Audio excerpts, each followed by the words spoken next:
Hello friends, இன்றைக்கி வந்து பார்த்திங்கன்னா ஒரு லைவ் டெமோ டிரைவிங் ஸ்கில் தான் நான் காட்ட போகிறேன். டிரைவிங் தான் உங்களுக்கு காட்ட போகிறேன். இதில் வந்து பார்த்திங்கன்னா ஒரு 2-3 டிப்ஸ் சொல்லித்தரேன். நான் வந்து ஒரு 10 இயர்ஸாகவே டிரைவிங் பண்ணிகிட்டு இருக்கேன். ஸோ எனக்கு தெரிஞ்சதை வந்து உங்களுக்கு ஈஸியாக நான் சொல்லித்தரேன். ஓகேங்களா? ஒரு 2-3 டிப்ஸ் வந்து உங்களுக்கு யூஸ்ஃபுல்லாக இருக்கும். உங்களுக்கு கண்டிப்பாக நீங்கள் ஃபுல் வீடியோ பாருங்கள். நான் சொல்லித்தரதுக்கு கண்டிப்பாக உங்களுக்கு யூஸ்ஃபுல்லாக இருக்கும். ஸோ அதை வச்சு நீங்களும் உங்களோட டிரைவிங்கில் வந்து இதை ஆட் பண்ணிக்கோங்க. ரொம்ப ஈஸியாக இருக்கும். நான் சொல்லித்தரது எல்லாமே ரொம்ப கஷ்டமான விஷயமா இருக்காது, ரொம்ப ஈஸியாகவும் இருக்கும். நீங்கள் அதை பழகும் போது உங்களுக்கு இன்னும் வந்து டிரைவிங் ஸ்கில் வந்து நல்லா டெவலப் ஆகும். ஸோ நம்ம இப்போது லைவாகவே பார்ப்போம். ஃபஸ்ட் பார்த்திங்கன்னா, நம்ம முன்னாடி போகிற வண்டியை வந்து இப்படி மெஷர் பண்ணலாம் அப்படின்னு. அதாவது முன்னாடி இப்போ ஒரு வண்டி போயிட்டுருக்குன்னா அந்த வண்டி டக்குன்னு ஒரு பிரேக் அடிச்சதுன்னா அதுலேருந்து நம்ம எப்படி சேஃபாக மூவ் ஆகலாம் அப்படின்றத நம்ம பார்க்க போகிறோம். அதுக்கு ஃபஸ்ட் நம்ம என்ன பண்ணிக்க போகிறோம்னா, இந்த பார்த்திங்கன்னா அடிச்சிட்டானுங்க. நம்ம என்ன பண்ண போகிறோம்னா, ஸ்டேரிங் இருக்குது பார்த்தீங்களா, இந்த ஸ்டேரிங் வந்து இந்த பம்பர் இப்போ அது இந்த லிமிட் தான். இந்த பம்பரை வந்து முட்டுற மாதிரி அந்த லிமிட்குள்ளே தான் நீங்கள் போகணும். இந்த பார்த்தீங்களா ஸ்டேரிங் நல்லாவே தெரியுதுங்களா? இந்த ஸ்டேரிங் வந்து அந்த வண்டியோட பம்பரை வந்து, அதை பம்பர் மீன்ஸ் பம்பர் டச் ஆக வருதுங்களா, இந்த லிமிட்குள்ளே தான் நம்ம வந்து வண்டி ஓட்டணும். அப்படி ஓட்டும் போது என்ன ஆகுதுன்னா, அவங்க என்ன தான் ஸ்பீடாக போய் பிரேக் போட்டாலும் நம்ம இந்த பம்பர் இந்த கேப் மெயின்டைன் பண்ணுறதுனால டக்குன்னு நம்ம ரைட் லெஃப்ட் எடுக்கலாம். ஆனால் அதில் இன்னொன்று அட் சேம் டைம் என்ன பார்க்கணுன்னா, சைடில் வண்டி வராமல் மட்டும் நம்ம கொஞ்சம் கவனமாக பார்த்துக்கணும். ஆனால் கண்டிப்பாக முன்னாடி போகிற வண்டியை வந்து 100க்கு 100 பார்த்தீங்கன்னா இடிக்காது. இப்போ உங்களுக்கு லைவாகவே காட்டுறேன் பாருங்கள். இப்போ முன்னாடி ட்ரக் போயிட்டு இருக்கு, லெஃப்ட்டு வந்து நான் இப்போ எடுக்க போகிறேன். ஓகேங்களா? பாருங்க, நான் போகிறேன்.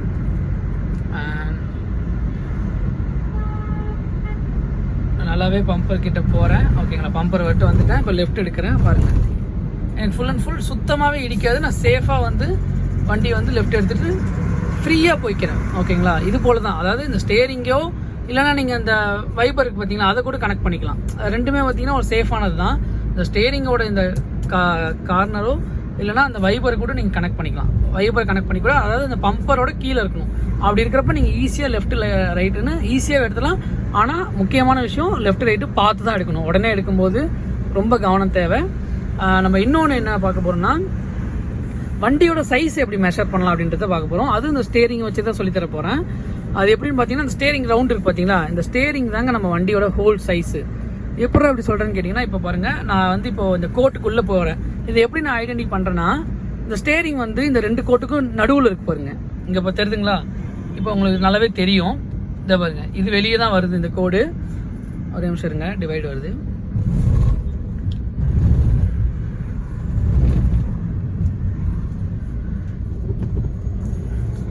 இப்போ திரும்ப வந்துட்டேன். இந்த கோட்டுக்கு பாருங்க உள்ளே தான் இருக்குது அது ஸ்டேரிங். இதை பாருங்க, ரைட் சைடு கோடும் ஸ்டேரிங் வெளியே தான் இருக்குது, லெஃப்ட் சைடு கோடும் ஸ்டேரிங் வெளியே தான் இருக்குது. அப்படின்றப்ப நம்ம வந்து இந்த 2 கோட்லேயும் டச் ஆகலன்னு சொல்லி அர்த்தம். ஓகேங்களா? இந்த ஸ்டேரிங் தான் நம்ம வண்டியோட சைஸு. சப்போஸ் எப்படி டச் ஆகுன்றது நம்ம காட்டுறோம் பாருங்க உங்களுக்கு. இப்போது நான் லெஃப்ட்டில் வரேன். இந்த ஸ்டேரிங் இருக்குங்களா, இந்த ஸ்டேரிங் வந்து இந்த கோட்டுக்கு மேலே கொண்டு வர கரெக்டாக வந்துருச்சுங்களா? இப்போ மிரரில் பாருங்கள், வண்டி வந்து கோட்டுக்கு மேலே வந்து இருக்குது. இப்போ நான் என்ன பண்ணுறேன்னா, திரும்ப வண்டி உள்ளே கொண்டு வந்துட்டேன். இந்த கோட்டுக்கு, அதாவது இந்த ஸ்டேரிங்க்கு உள்ளே கொண்டு வந்துட்டேன், கோட்டுக்கு உள்ளே கொண்டு வந்துட்டேன். இப்போ பாருங்கள், எனக்கு கோடு வந்து வெளியே தெரியுது. இதே போல் தான் நீங்கள் ஈஸியாக வந்து ஒரு வண்டியோட சைஸை வந்து மெஷர் பண்ணலாம். இது போல தான். இப்போ 2 வண்டி போகுதுன்னா நீங்கள் நடுவில் போக வேண்டிய சூழ்நிலை உங்களுக்கு வரும்போது இதை வச்சு நீங்கள் ஈஸியாக மெஷர் பண்ணலாம். ஆனால் ரொம்ப அக்யூரேட்டாக மெஷர் பண்ணக்கூடாது. எதனாலனா, நம்ம வண்டியோட மிரர் இருக்குது பார்த்தீங்களா, அது வந்து ரெண்டுமே வண்டியோட சைஸை தாண்டி வெளியே நீட்டி இருக்கிறதுனால நம்ம அதை வந்து மிரரை கொஞ்சம் இந்த ஸ்டேரிங்லேருந்து இவ்வளோ தூரம் கனெக்ட் பண்ணிக்கோங்க. அப்படி கனெக்ட் பண்ணும்போது உங்களுக்கு வந்து ஃப்ரீயாக இருக்கும். எதனால, மிரர் வந்து வண்டியோட சைஸோட வெளியே நீட்டிட்டு இருக்கு. அப்படின்றப்ப நமக்கு மிரர் வந்து கம்பல்சரி டச் ஆகும். அதனால ஸ்டேரிங் வந்து அக்யூட் சைஸ். ஓகேங்களா? ஸ்டேரிங் தான் வந்து இருக்கிறதுலேயே வண்டியோட சைஸ் வந்து ஈஸியாக மெஷர் பண்ணுறது. இதை நீங்கள் ஈஸியாக உங்கள் டிரைவிங்கில் வந்து நீங்கள் சேர்த்துக்கிட்டாலே ஒரு வண்டியோட ஈஸியாக ஓட்டுறது, அதாவது சந்தில் போகிறது, ஒரு ஓவர்டேக் எல்லாமே பார்த்தீங்கன்னா சூப்பராகவே எடுக்கலாம். இந்த ஹோல் சைஸ் தான், இந்த ஹோல் ஸ்டேரிங் சைஸ் தான் பார்த்தீங்கன்னா உங்களுக்கு ரொம்ப ரொம்ப யூஸ்ஃபுல்லாக இருக்கும் ஒரு வண்டியோட சைஸை மெஷர் பண்ணுறது. பாருங்கள், இப்போ நம்ம போகிறோம், 2 கோடும் வெளியே தான் இருக்குது ஸ்டேரிங் கோட. ஓகேங்களா?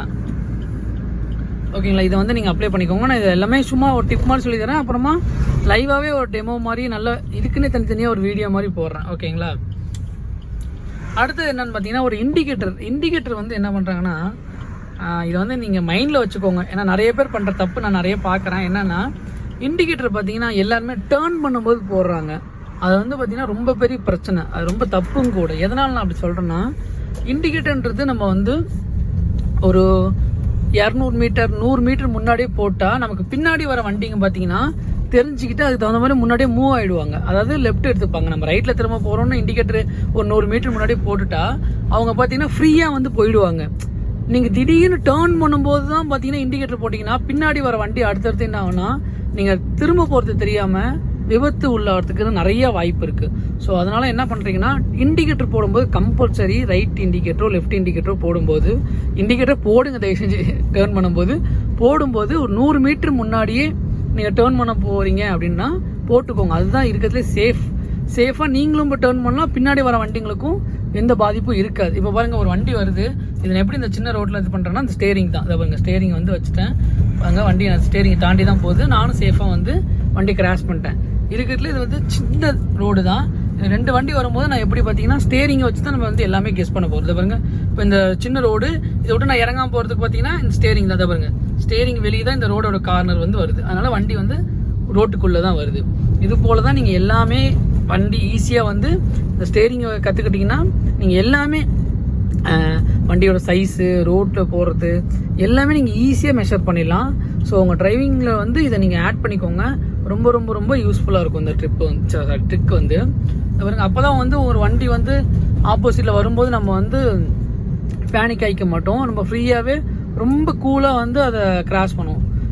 இன்னொரு வண்டி ஏதாவது வந்தால் சப்போஸ் பண்ணி காட்டுறேன். இந்த பாருங்க, இப்போ 2 வண்டி நிற்கிது. நடுவில் நான் எப்படி போகிறேன்னா, இது ஸ்டேரிங் தான். அதை பாருங்க, ஸ்டேரிங் நடுவில் வைக்கிறேன். ஃப்ரீயாக போகுது. பார்த்தீங்கன்னா நம்ம இந்த ஸ்டேரிங் தாங்க கணக்கு. ஆனால் ஸ்டேரிங்கோட கொஞ்சம் கேப் விட்டு நீங்கள் இது பண்ணிக்கோங்க. ஓகேங்க, அப்போ தான் வந்து நீங்கள் உங்கள் டிரைவிங் ஸ்கில் வந்து ரொம்ப டெவலப் பண்ணிக்கலாம். ரொம்ப ஈஸியாக இருக்கும். உங்களுக்கும் ரொம்ப ரொம்ப ஈஸியாக இருக்கும். பார்க்குறவங்களுக்கும் பிரச்சனை இல்லாமல் இருக்கும். எப்பெல்லாம் ஓட்டுறாங்கன்ற மாதிரி.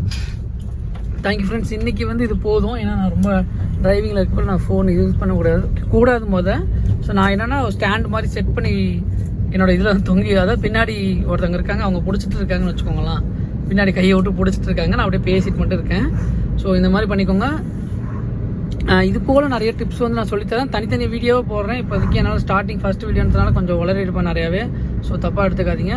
நிறைய விஷயம் உங்களுக்கு டீட்டெயிலாக என்ன வேணும்னாலும் சொல்லுங்கள். நான் தனித்தனியாக ஸ்டெப் பை ஸ்டெப்பாக போடுறேன். ஓகேங்களா? Thank you friends.